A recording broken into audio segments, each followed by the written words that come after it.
Assalamualaikum warahmatullahi wabarakatuh. Perkenalkan, nama saya Muhammad Rizaldin Habizi dengan NIM 185111157. Di sini saya ingin memaparkan dan mempresentasikan terkait dengan hasil rangkuman saya untuk studi kasus value engineering pada proyek konstruksi jalan ELAK bypass Campbellville di Kabupaten Taylor, Kentucky. Pada presentasi kali ini terdapat sekiranya ada 5 topik pembahasan. Yang pertama yaitu meliputi gambaran umum proyek, yang kedua itu latar belakang proyek, yang ketiga itu data proyek, yang keempat analisis value engineering pada proyek, dan yang kelima yaitu skenario penerapan rekomendasi. Pertama, gambaran umum. Laporan studi value engineering ini merangkum kegiatan studi value engineering yang dilakukan untuk Kentucky Transportation Cabinet atau KYTC dengan difasilitasi oleh HDR Engineering. Adapun subjek dari studi value engineering ini adalah proyek Jalan ELAK atau bypass Campbellville yang terletak di Kabupaten Taylor. Kedua yaitu latar belakang. Proyek jalan rute Kentucky 55 atau K55 ini dan bypass Campbellville ini oleh KYTC merupakan bagian dari proyek yang lebih besar yaitu proyek Heartland Parkway yang membentang dari Kabupaten Taylor hingga Kabupaten Washington. Koridor Heartland Parkway lintasannya melewati jantung dari barat hingga tengah Kentucky. Koridor ini dikategorikan sebagai jalan desa dan perkotaan dengan 2 lajur maupun lebih tergantung dari kondisi di lokasi. Untuk dapat menciptakan jalan yang lebih lebar dan seragam di sepanjang koridor yang memungkinkan pertumbuhan, kemudahan pengangkutan, serta transportasi jarak jauh dengan kapasitas yang lebih besar, maka perlu dilakukan adanya peningkatan dan perbaikan pada jalan saat ini, yaitu dengan cara melebarkan jalan yang tadinya 2 lajur menjadi 4 lajur dan melewati daerah perkotaan. Jalan raya ini nantinya akan dapat menjadi alternatif bagi pelancong dari arah utara ke selatan maupun sebaliknya. Secara keseluruhan, tujuan dari konstruksi dan peningkatan pada koridor jalan ini yaitu pertama yaitu meningkatkan akses regional untuk mendukung perkembangan ekonomi, industri yang telah ada, akses truk, pariwisata, peningkatan pendidikan, dan peningkatan ekonomi pada sektor agrikultur. Kedua yaitu adanya peningkatan keamanan. Ketiga yaitu peningkatan kapasitas jalan raya di beberapa lokasi. Keempat, penurunan resiko kemacetan, dan terakhir yaitu adanya peningkatan pelayanan terhadap kondisi tanggap darurat. Ketiga yaitu data proyek. Di sini pertama deskripsi proyek. Proyek jalan raya yang diusulkan yaitu meliputi pelebaran dan rekonstruksi rute Kentucky 55 serta konstruksi jalan ELAK bypass di Tenggara Campbellville. Proyek ini memiliki panjang sekitar 21 mil dengan 14 mil untuk rute KY55 atau Kentucky 55 dan 7 mil untuk jalan ELAK.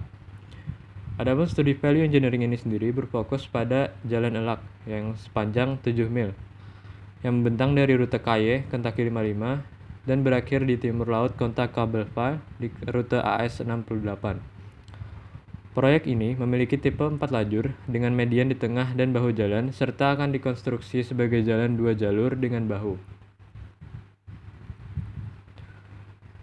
Elemen utama dari proyek ini diantaranya yaitu pertama, jalan baru sepanjang 7 mil dengan area ROE-nya sekitar 224 hektar dan diperkirakan akan terjadi 22 relokasi disertai dengan terdapatnya 4 pembangunan persimpangan sebidang dengan pekerjaan galian sekitar 700.000 meter kubik dan pekerjaan timbunan tanah sekitar 500.000 meter kubik serta terdapat pekerjaan 3 struktur jembatan. Berikut untuk gambar rencana rute bypass Campbellville. Di sini dapat terlihat bahwa jalan bypass membentang dari rute 55 hingga dengan rute 68. Berikutnya yaitu anggaran untuk proyek. Biaya total untuk pelaksanaan proyek yang disampaikan kepada tim VA ini yaitu sekitar 42,23 juta dolar dengan meliputi sekitar 23,86 juta dolar untuk biaya konstruksi, sekitar 17,15 juta dolar untuk akuisisi ROW, area ROW, dan yang berikutnya yaitu sekitar 1,22 juta dolar untuk biaya utilitas. Berikut untuk detail anggaran proyeknya. Selanjutnya, untuk waktu pelaksanaan workshop value engineering, yaitu dilaksanakan sekitar 5 hari, yaitu dari tanggal 25 hingga 29 Agustus 2014. Workshop ini dilakukan setelah keluarnya yaitu Surat Pernyataan Dampak Lingkungan atau EIS selesai dan tahap desain akhir baru saja dijadwalkan untuk dimulai. Adapun untuk anggota tim Value Engineering ini sendiri terdiri atas 7 orang dengan disiplin ilmu dan keahliannya masing-masing. Berikutnya yaitu analisis value engineering. Tahap pertama di sini yaitu tahap investigasi atau informasi. Tujuan dari tahap ini adalah untuk mendapatkan pemahaman menyeluruh terkait dengan kriteria dan tujuan desain proyek, dengan melakukan tinjauan terhadap dokumen dan gambar proyek, perkiraan biaya, serta jadwal proyek. Adapun hasil investigasi dari tim VA yang diperoleh yaitu meliputi: pertama, estimasi biaya. Biaya per kaki persegi jambatan ditemukan lebih rendah dari keadaan existing, sehingga untuk penelitian diperlukan penyesuaian. Selanjutnya pada bagian profil, yaitu terdapat perbedaan antara penempatan yang ditunjukkan pada penampang melintang profil dengan rencana yang diberikan kepada tim value engineering untuk diteliti. Yang ketiga yaitu area ROW atau jalur hak lintas. Rencana ROW yang ditunjukkan pada denah tidak sesuai dengan penampang, khususnya di sekitar jembatan 1 dan 2. Keempat yaitu masih pada bagian ROW atau jalur hak lintas. Di sini akuisisi ROW yang direncanakan saat ini adalah untuk jalan 4 lajur. Berikutnya untuk topik jalan wise, di sini jarak bebas vertikal yang ditunjukkan pada profil lebih sedikit dari yang dibutuhkan untuk memfasilitasi jembatan baru di atas jalan wise. Berikutnya poin F yaitu untuk rute Kentucky 55 dan US 68. Di sini tata letak persimpangan dan perakiraan lalu lintas masih belum lengkap, sehingga tim VA tidak dapat melakukan penyelidikan. Berikutnya untuk aspek lingkungan yaitu area pengelolaan marga satwa yang dikelola oleh lembaga USES tampak dilalui oleh rencana trase baru di dekat jembatan 1. Berikutnya untuk poin H, untuk aspek lingkungan, bangunan dan makam bersejarah berada di dalam atau dekat dengan rencana alinyemen atau trase baru jalan. Berikutnya poin I, untuk aspek geoteknik, yakni belum adanya investigasi geoteknik yang dilakukan di lapangan. Sehingga untuk kemiringan sendiri di sini masih berupa asumsi untuk kondisi tertentu. Berikutnya itu pada poin J, perkerasan. Desain perkerasan masih belum selesai sehingga tim VA tidak dapat melakukan peninjauan. Berikutnya yaitu atribut kinerja. Pertama untuk operasi arus utama, deskripsi atributnya yaitu penilaian terhadap operasi lalu lintas dan keselamatan dalam proyek. Dengan konsep baseline-nya yaitu meliputi kecepatan rencana sekitar 55 meter per jam, lajur dengan lebar 12 kaki, bahu luar dengan lebar 12 kaki meliputi 10 kaki untuk perkerasan dan 2 kaki untuk tanah. Selanjutnya untuk bahu dalam selebar 6 kaki dengan lebar 4 kaki untuk perkerasan dan 2 kaki untuk tanah. Nilai median yang bervariasi hingga lebar maksimumnya yaitu sekitar 40 kaki. Jalan ini sendiri diklasifikasikan sebagai jalan arteri rural. Kemudian poin terakhir yaitu persimpangan sebidang di rute KY 55, KY 70, dan US 68, serta pada Smith Ridge dan Gereja Ridge. Atribut kinerja selanjutnya yaitu operasi lokal. Deskripsinya yaitu penilaian terhadap operasi lalu lintas dan keselamatan di sekitar infrastruktur jalan setempat atau penyeberangan jalan. Konsep baseline-nya yaitu meliputi lajur dengan lebar 12 kaki, penyeimbangan alinyemen, serta tidak adanya akomodasi untuk pesepeda dan pejalan kaki.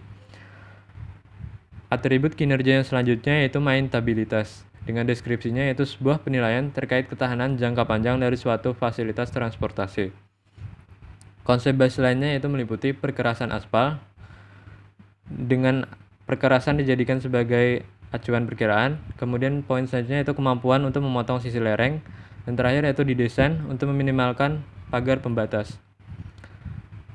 Selanjutnya yaitu dampak konstruksi. Deskripsinya yaitu penilaian untuk dampak sementara terhadap masyarakat selama proses konstruksi terkait dengan gangguan lalu lintas, jalan memutar, dan penundaan.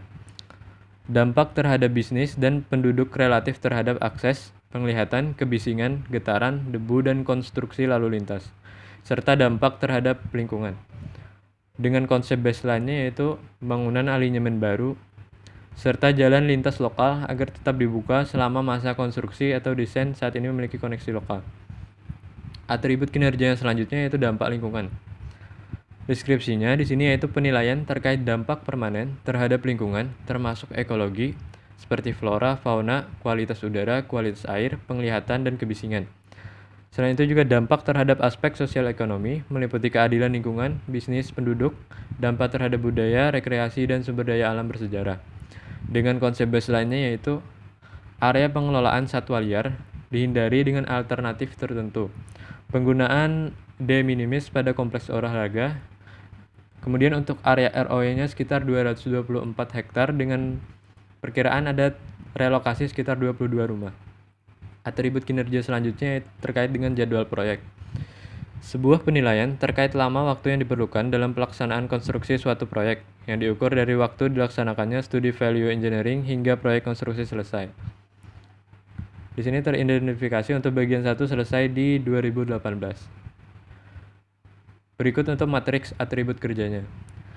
Di sini terlihat pada performa atribut matrik untuk pembangunan KYTC Campbell-File Bypass. Atribut yang dianggap lebih penting yaitu pada atribut operasi utama dengan total sekitar poin 5,5 atau sekitar 26% dari keseluruhan. Diikuti berikutnya yaitu terdapat lokal operasi dengan poin sekitar total 4,5 atau sekitar persentase 21%. Di sini proyek schedule menjadi atribut kinerja yang paling dikit menjadi dianggap penting dengan total poin sekitar 1 atau persentase sekitar 5% dari keseluruhan. Tahap kedua dari analisis value engineering yaitu tahap analisis fungsi. Tujuan dari tahap ini adalah untuk mengidentifikasi dan mendefinisikan fungsi primer dan sekunder dari proyek dengan menggunakan analisis fungsional dan diagram fase. Tim dapat mengetahui fungsi primer dan sekunder. Berikut untuk tampilan diagram fase-nya. Selanjutnya, fungsi didefinisikan dalam pernyataan kata kerja dan kata benda untuk mengurangi kebutuhan proyek pada elemen yang dianggap paling penting. Mengidentifikasi elemen utama desain suatu proyek memungkinkan pertimbangan yang lebih luas tentang alternatif untuk mencapai fungsi. Di sini terdapat sekitar 6 item utama dengan keterangan kata kerja dan kata bendanya masing-masing. Di antaranya yaitu pertama, akuisisi ROE untuk menciptakan ruang. Kedua yaitu perkerasan untuk mampu mendukung beban. Ketiga yaitu konstruksi lainnya yaitu mengurangi adanya item pekerjaan ataupun material. Keempat yaitu terkait dengan struktur untuk bentang jalan dan bentang air. Kelima yaitu untuk pekerjaan tanah yang diciptakan untuk dapat mampu mendukung beban serta menaikkan elevasi atau ketinggian jalan. Yang terakhir yaitu utilitas, di sini untuk menyiapkan lokasi dan mempertahankan pelayanan terhadap arus transportasi atau lalu lintas. Tahap ketiga yaitu tahap spekulasi atau kreatif. Dalam tahap ini, tim dapat melakukan teknik kreatif misalnya seperti brainstorming atau diskusi untuk dapat menghasilkan sejumlah konsep atau ide alternatif yang dapat memenuhi berbagai fungsi proyek. Adapun pada analisis ini, dapat dihasilkan 33 ide, yang mana ide tersebut kemudian akan dianalisis lebih lagi pada tahap selanjutnya, yaitu pada tahap evaluasi. Berikut hasil pengelompokan ide tersebut berdasarkan item pekerjaan dan fungsinya. Di sini untuk item pekerjaan ROE dengan fungsinya untuk menciptakan ruang yaitu dihasilkan ide sekitar 13. Kemudian item berikutnya, item lain-lain dengan fungsinya itu untuk pekerjaan tanah, di sini dihasilkan ide sekitar 3. Selanjutnya untuk item pekerjaan jembatan, fungsinya itu untuk bentang dengan jumlah ide yang dihasilkan itu sekitar 5. Untuk item perkerasan dengan fungsinya itu menyediakan permukaan, ide yang dihasilkan yaitu sebanyak 6. Untuk persimpangan dengan fungsi mengendalikan pergerakan, jumlah ide yang dihasilkan yaitu sekitar 4, dan item lainnya dengan fungsi lain itu dihasilkan ide sekitar 2. Berikut ide-ide yang dihasilkan pada tahap spekulasi berdasarkan pengelompokan item dan fungsinya. Item pertama yaitu ROE dengan fungsinya menciptakan ruang terdapat sekitar 12. Item selanjutnya itu lain-lain dengan fungsinya itu untuk pekerjaan tanah. Terdapat 3 ide yang dihasilkan. Item selanjutnya itu item jembatan, fungsinya itu untuk bentang, padang arai, dan jalan raya. Untuk item perkerasan dengan fungsinya menyediakan permukaan, yaitu terdapat sekitar 6 ide. Selanjutnya itu untuk item persimpangan, fungsinya adalah untuk mengendalikan pergerakan atau arus lalu lintas. Terdapat sekitar 4 ide yang dihasilkan. Selanjutnya yaitu item lainnya dengan dihasilkan 2 ide, yaitu pertama untuk memperkirakan jembatan dan kedua yaitu lebar ROW pada BR1. Keempat yaitu tahap evaluasi. Tujuan dari tahap ini adalah untuk mengevaluasi ide alternatif yang dihasilkan oleh tim value engineering dari sesi diskusi atau brainstorming sebelumnya. Output dari tahap ini adalah berupa rekomendasi. Proses evaluasi ini dilakukan secara berjenjang dengan mempertimbangkan kendala, pengendalian keputusan, serta keuntungan dan kerugian. Setiap ide dilakukan penilaian dengan skala 1-5. Untuk ide dengan nilai tertinggi, yaitu nilainya sekitar 4 atau lebih, akan dikembangkan lebih lanjut menjadi rekomendasi. Kedua yaitu untuk ide dengan nilai yang rendah, yaitu dengan poin dianggap 2 atau kurang, itu tidak akan dipertimbangkan lebih lanjut. Kemudian untuk ide dengan nilai poin 3, itu akan dicatat sebagai pertimbangan desain. Berikut untuk grafik GFI-nya. Selanjutnya dari hasil evaluasi, diperoleh sebanyak 15 ide alternatif dengan nilai yang cukup tinggi untuk dapat dianalisis lebih lanjut pada tahap pengembangan. Untuk pertama yaitu untuk ide nomor 1 dengan deskripsinya yaitu beli area jalan ROW yang sesuai kebutuhan atau lajur dengan nilai 5.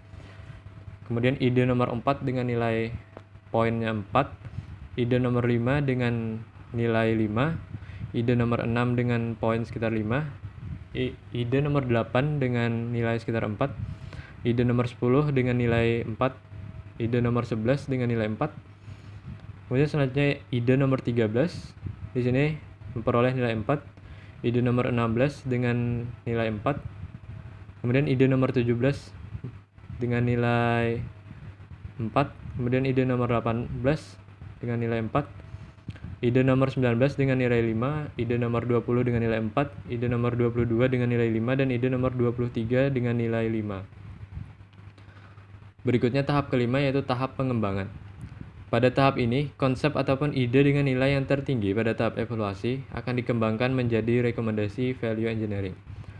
Pada beberapa kejadian, memungkinkan untuk menggabungkan 2 atau lebih ide agar dapat diperoleh rekomendasi keseluruhan. Adapun kemudian pada proyek ini, dari 33 ide, pada tahap spekulasi diperoleh 15 ide pada tahap evaluasi dan kemudian digabung dan dikembangkan lagi, hingga diperoleh total sekitar 9 rekomendasi value engineering dan 4 ide yang menjadi saran dan pertimbangan terkait dengan desain atau perencanaan. Rekomendasi value engineering yang pertama yaitu terkait dengan lebar bahu yang bisa digunakan, diperoleh dari ide nomor 22. Konsep dasarnya yaitu konsep dasar saat ini didasarkan pada lebar bahu 12 kaki, atau dengan rincian 10 kaki untuk perkerasan dan 2 kaki dengan tanah.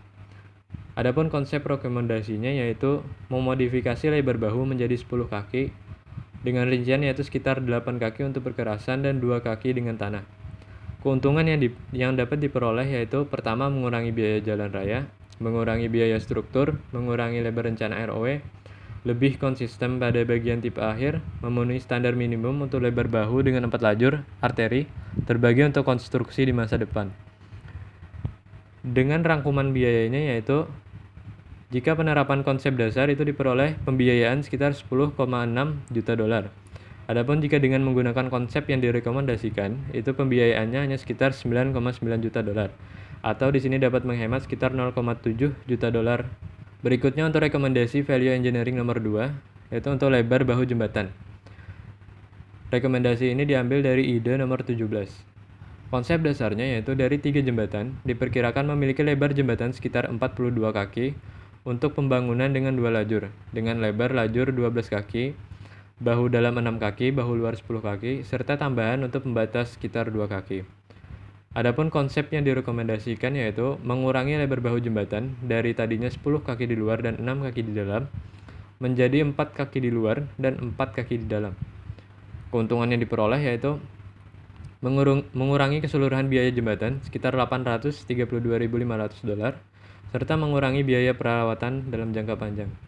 Adapun kerugiannya yaitu menjadikan ketidakseragaman antara lebar bahu jalan dengan jembatan, adanya pengurangan pada kapasitas jalan di jalur utama yang disebabkan oleh adanya penyempitan ketika memasuki area jembatan. Ketiga yaitu membatasi opsi untuk rehabilitasi jalan di masa mendatang, terutama di 2 lajur awal konfigurasi. Keempat yaitu mengurangi nilai kapasitas jembatan sekitar 7 poin. Kemudian untuk rangkuman biayanya, di sini untuk konsep dasar memperoleh pembiayaan sekitar 5,8 juta dolar. Kemudian jika penerapan ide dari rekomendasi diterapkan itu, pembiayaannya diperoleh sekitar 5,0 juta dolar, 5,0 juta dolar.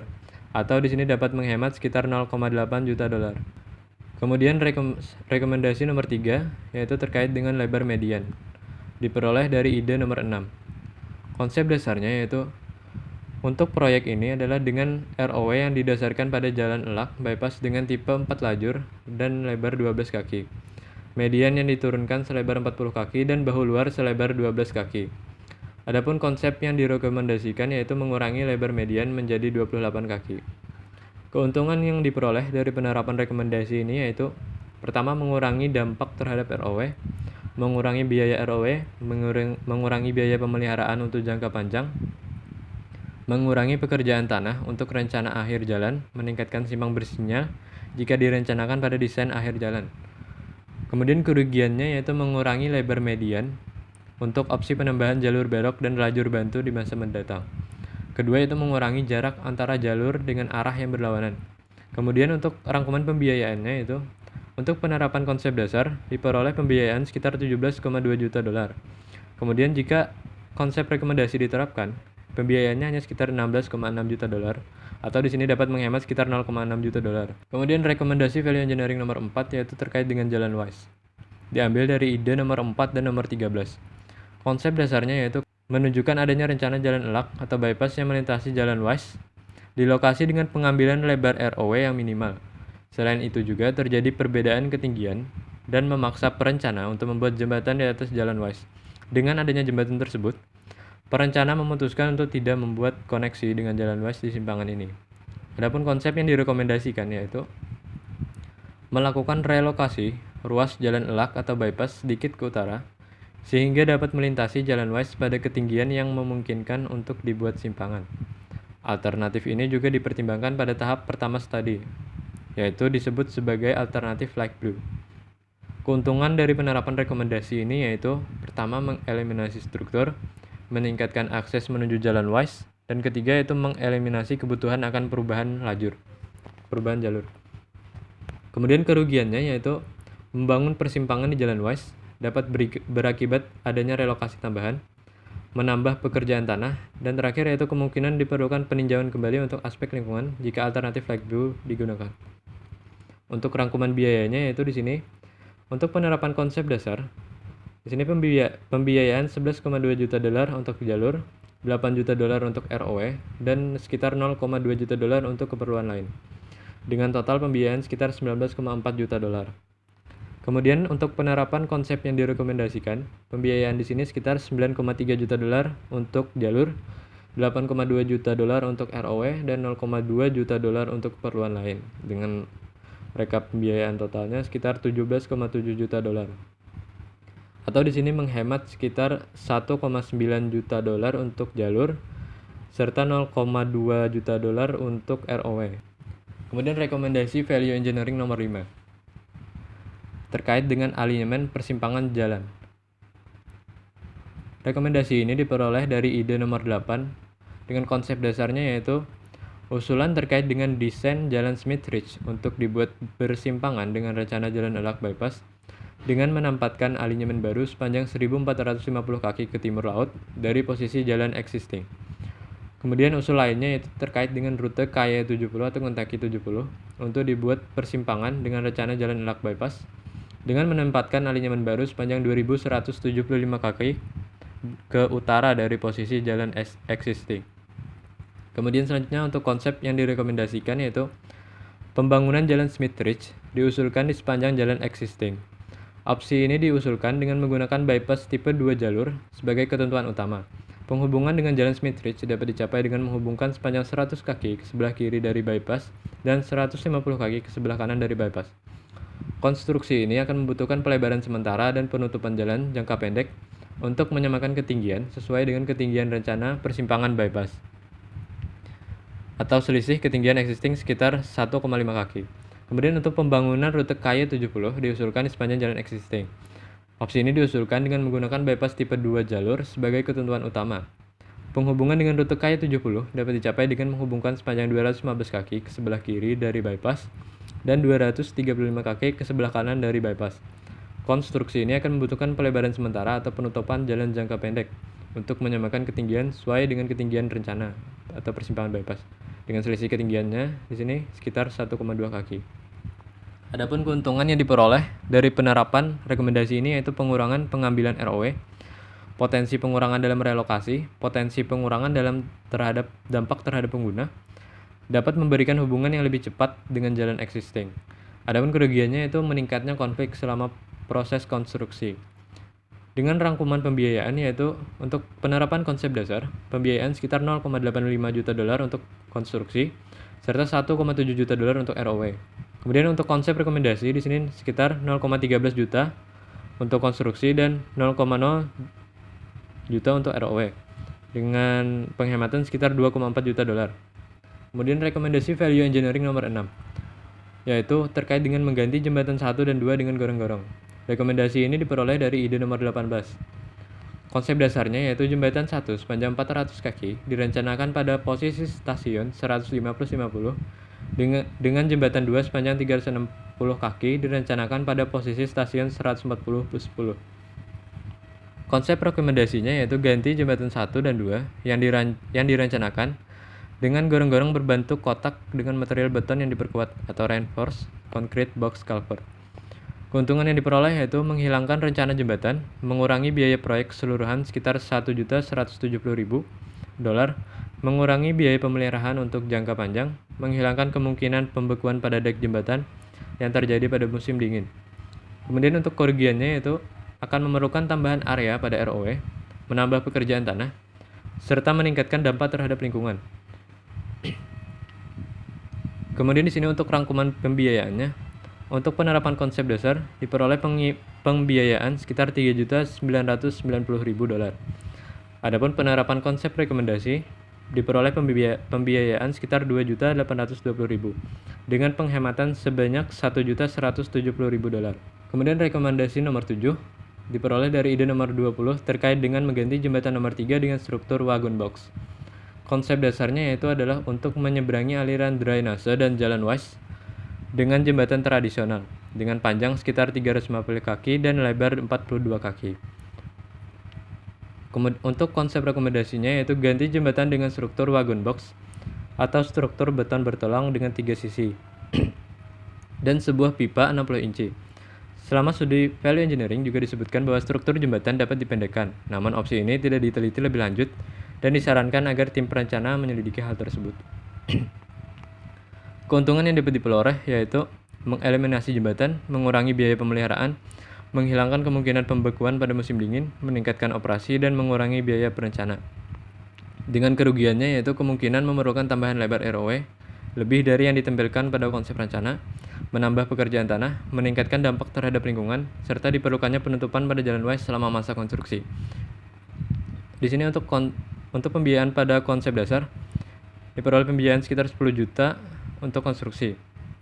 Adapun jika menerapkan konsep rekomendasi, di sini pembiayaannya diperoleh sekitar 80,4 juta dolar untuk konstruksi dengan penghematan sekitar 1,6 juta dolar. Selanjutnya rekomendasi value engineering nomor 8 terkait dengan bangun jalan sebagai 2+1 dengan lajur 2+1 pada Rumija. Diperoleh dari ide nomor 11. Konsep dasarnya yaitu desain aslinya pada awalnya adalah untuk membangun jalan dengan 2 lajur pada ROW dengan desain akhir setelah perluasan menjadi jalan 4 lajur dengan median yang diturunkan. Adapun konsep rekomendasinya yaitu desain satu sisi jalur dari 4 lajur dengan desain 2+1 atau jalur lewat bergantian. Beli ROW untuk dapat memuat desain akhir 2+1. Keuntungan yang dapat diperoleh yaitu meningkatkan operasi atau tingkat layan lebih dari 2 lajur dengan menyediakan tempat yang aman untuk dilalui. Kedua yaitu menyediakan kebutuhan untuk memperbesar kapasitas jalan di masa mendatang. Ketiga yaitu konstruksi yang lebih murah dibandingkan desain 4 lajur. Keempat yaitu kondisi lintasan yang lebih aman dibandingkan desain 2 lajur. Kelima yaitu diperlukan lebih sedikit area ROW dibandingkan pada rencana konsep dasar. Adapun untuk kerugiannya yaitu meningkatnya biaya dibandingkan rencana awal yang hanya 2 lajur. Untuk rangkuman pembiayaannya di sini, untuk penerapan konsep dasar diperlukan pembiayaan sekitar 27,5 juta dolar untuk CN serta 17,2 juta dolar untuk ROW. Adapun jika diterapkan konsep yang direkomendasikan, pembiayaan untuk CN di sini meningkat menjadi 34,5 juta dolar, sedangkan untuk ROW mengalami penurunan menjadi 14,7 juta dolar. Kemudian rekomendasi value engineering nomor 9. Itu terkait dengan bangun sebagai 21 dengan rumija akhir atau ROW akhir menjadi 4 lajur. Di sini diperoleh dari ide nomor 10. Konsep dasarnya yaitu desain aslinya adalah untuk membangun 2 lajur pada ROW dan desain akhir menyediakan opsi perluasan menjadi 4 lajur dengan median diturunkan. Konsep yang direkomendasikan yaitu rancang satu sisi dari rencana akhir 4 lajur dengan desain 2+1 atau jalur lewat bergantian. Beli ROW untuk dapat memuat desain akhir 4 lajur. Keuntungannya di sini yaitu meningkatkan operasi tingkat layan lebih dari 2 lajur dengan menyediakan tempat yang aman untuk dilalui. Kedua yaitu menyediakan kebutuhan untuk memperbesar kapasitas jalan di masa mendatang. Ketiga yaitu konstruksi yang lebih murah dibandingkan desain 4 lajur. Keempat yaitu kondisi lintasan yang lebih aman dibandingkan desain 2 lajur. Dan yang kelima yaitu mungkin secara politis lebih dapat diterima dibandingkan rencana dengan 2 lajur. Adapun kerugiannya yaitu meningkatnya biaya dibandingkan rencana awal yang hanya 2 lajur, serta meningkatkan biaya untuk konstruksi akhir 4 lajur jika dilakukan di masa mendatang. Untuk rangkuman pembiayaannya di sini, untuk penerapan konsep dasar diperlukan pembiayaan sekitar 27,5 juta dolar untuk CN dan 17,2 juta dolar untuk ROW. Adapun untuk konsep rekomendasi jika diterapkan yaitu diperoleh pembiayaan untuk CN sekitar 34,5 juta dolar atau meningkat sekitar 7 juta serta 17,2 juta dolar untuk ROW. Selain dihasilkan rekomendasi, juga dihasilkan 4 saran dan pertimbangan terkait dengan desain dan perencana. 4 pertimbangan ini diambil dari ide dengan nilai atau rating 3 pada tahap evaluasi. Untuk tahap pertimbangan pertama yaitu DC 1 diperoleh dari ide nomor 2 dengan deskripsinya yaitu untuk optimalkan profil. Pertimbangan nomor 2 yaitu DC 2 diperoleh dari ide nomor 7 dengan deskripsinya yaitu terkait dengan menghilangkan median yang lebar. Untuk tahap pertimbangan ketiga yaitu terkait DC 3 diperoleh dari ide nomor 28 yaitu terkait dengan penggunaan persimpangan CGT atau Continuous Green T. Dan yang terakhir yaitu DC nomor 4 diperoleh dari ide nomor 29 terkait dengan penggunaan lajur offset belok kiri. Berikut adalah rangkuman rekomendasi serta pengaruhnya terhadap biaya dan performa proyek. Kelima yaitu terkait dengan skenario penerapan rekomendasi. Dikarenakan karakteristik dari proyek dan fokus tim value engineering, beberapa rekomendasi yang dihasilkan bersifat eksklusif dan tidak semuanya dapat diimplementasikan secara bersamaan. Misalkan untuk rekomendasi, value engineering nomor 7 dan nomor 4 adalah secara eksklusif dan tidak dapat diimplementasikan secara bersamaan. Begitu pula dengan rekomendasi nomor 8 dan nomor 9. Di sini, tim value engineering membuat 3 skenario untuk menggambarkan beberapa kombinasi rekomendasi yang dapat diimplementasikan. Skenario pertama yaitu penerapan pada rekomendasi nomor 4, nomor 5, dan nomor 6, serta pada nomor 8.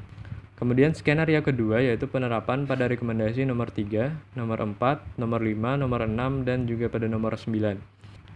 Adapun pada skenario ketiga di sini diterapkan rekomendasi nomor 1, nomor 3, nomor 4, nomor 5, serta nomor 6. Baiklah, sekian dari saya. Terima kasih atas perhatiannya. Wabillahi taufiq wal hidayah. Wassalamualaikum warahmatullahi wabarakatuh.